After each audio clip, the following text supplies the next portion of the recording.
has the bottom set in. I think you probably have one more leg lower. Which is how low? I won't make a prognostication about where the price will go. Are we talking below 3? It could fall another 50%, 2,000 from here. But I think that opportunity will be very short-lived. And I think the areas, the level we're at right now is a great long-term entry point if you're accumulating. And so if you think about the best investors in the world, the Howard Marks of the world, they're very patient. And they wait for that last leg of the stress cycle to set in. But the smartest money is moving in, right? You've seen MIT, Harvard, Stanford, Yale, right? They're all entering this space.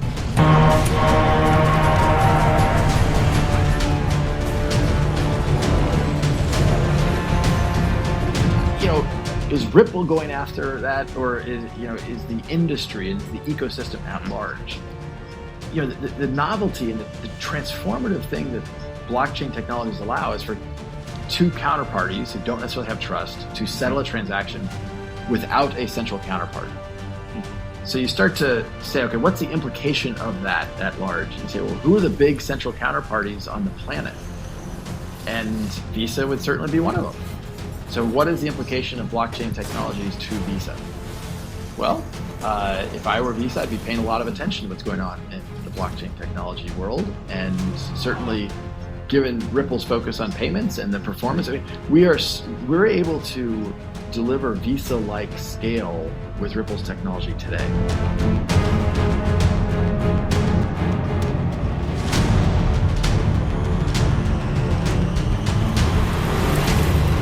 By the end of 2019, you'll see banks, traditionally defined kind of banks, actually hold digital assets.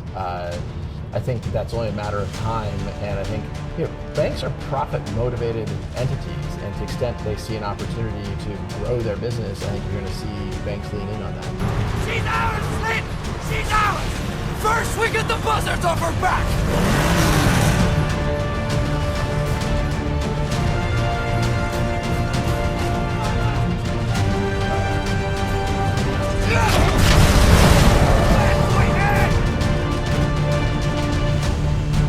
All of this payment execution can be orchestrated using existing technologies for payments like SWIFT or ACH to route the payments between the two banks. So what you get is potentially not a global ACH, but a common underlying protocol that can facilitate settlement, and on top of which payment networks can be built. So it is in our world, the way we see this playing out is that maybe an ACH, the ACH network can be built on top of Ripple, written on top of Ripple. ACH payments, Ripple for fund transfer. Similarly, SPS in England can be written on top of Ripple, and Spain in Mexico can be written on top of Ripple. And what you get are discrete payment networks that are operating under their own jurisdiction and oversight. But because they're written on top of a common switch, common settlement protocol, they're totally interoperable.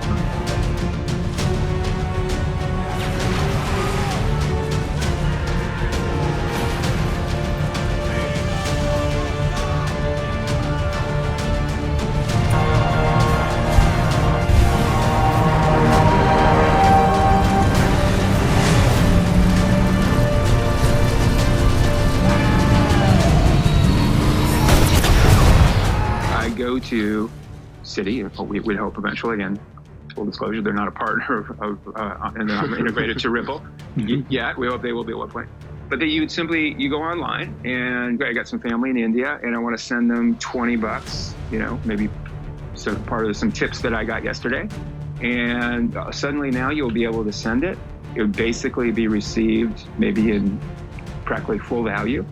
It will be received in 5 seconds, and it will route through maybe some hedge fund on Wall Street that has the absolute best rate of dollar to rupee, rather than routing through the retail banks, probably not very good retail exchange rate.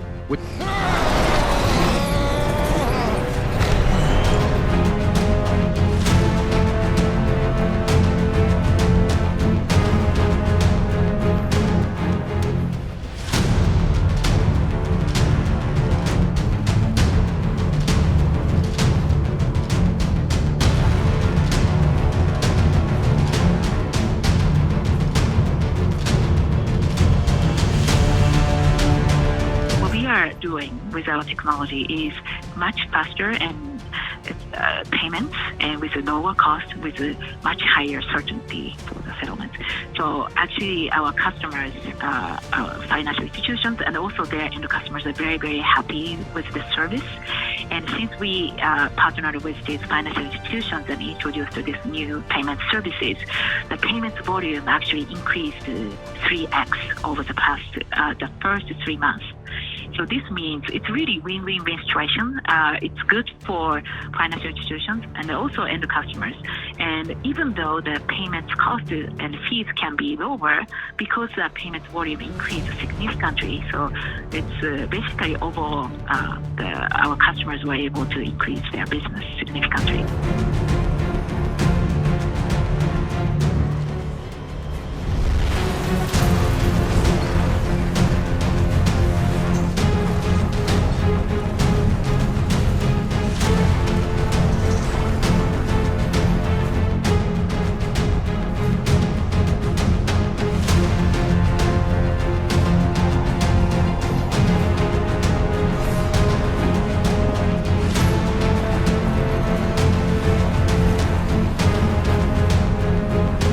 Ripple has a solution focused on making real-time payments between banks a reality at low cost, at great speed, great security, and with lower risk.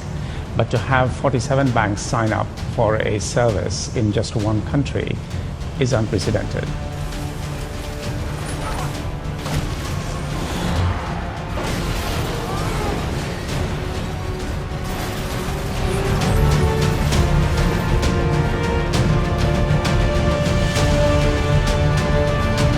What we're trying to do is basically change the way cross-border payments work. In the historical way, there's this correspondent banking infrastructure which is built 30, 40 years ago, and we're trying to create a completely new paradigm where payments are faster, cheaper, more transparent. With a single API connection into Earthport, we can deposit money into any bank account in the world with complete transparency, accuracy, and almost no failure. As blockchain technology becomes more prevalent, we created a blockchain hub where we can basically deliver through any blockchain in the world. Now, we're not saying that ACH will be the right solution, or correspondent banking will be, or mobile wallets will be, or blockchain will be. We're saying that whatever evolves in the marketplace, we will adopt so that our clients can basically benefit from it.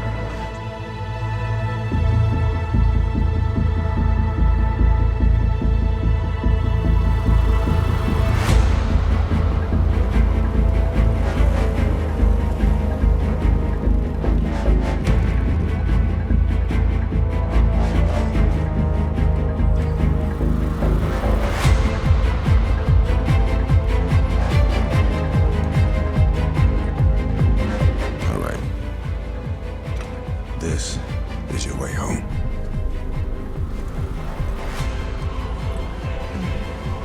Look, it'll be a hard day, but I guarantee you that 160 days ride that way.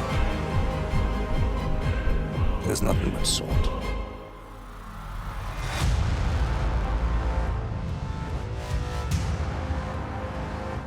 Together, come across some kind of redemption.